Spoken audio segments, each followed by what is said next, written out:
मैं अक्सर इस तरह कर लेता हूँ, जब लॉन्ग ड्राइव पे होते हैं तो क्रूज़ लगा देते हैं। ऑटोमेटिक ट्रक का यही तो फ़ायदा होता है, बंदा आराम से आगे पीछे हो सकता है, जो टांगियाँ वो भी सीधी कर सकता है। तो ये देखें, ये आर्मी जो है ना अपना औजार ले जा रही है।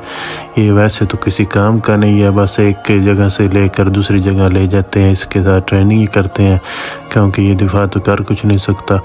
अब ये देखें आगे इतने ट्रक आ रहे हैं, आज इस तरह लग रहा है कि दुनिया जहाँ के ट्रक इसी पे आ गई। इतनी ट्रैफिक ज़्यादा आई, हम बहुत ज़्यादा लेट हो जाएंगे, क्योंकि आज ट्रैफिक बहुत ज़्यादा है। आप देख सकते हैं कि आप अगर इस 1 मिनट के अंदर आप अगर काउंट करें तो ये कोई 50 से ज़्यादा जो ट्रक जो है वो गुजर रहे होंगे।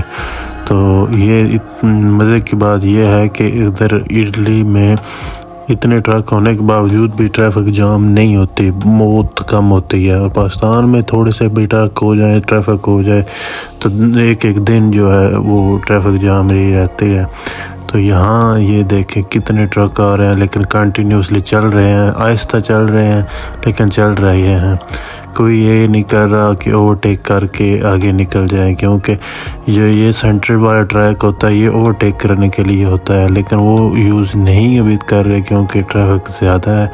सिर्फ ओवरटेक कर सकते हैं, ज़्यादा देर रह नहीं सकते। अगर ज़्यादा देर सेंटर वाले ट्रैक पे अगर ट्रक आप रखेंगे, अगर पुलिस आपको देख लेती है तो फ़ौरन आपको जो टिकट देती है।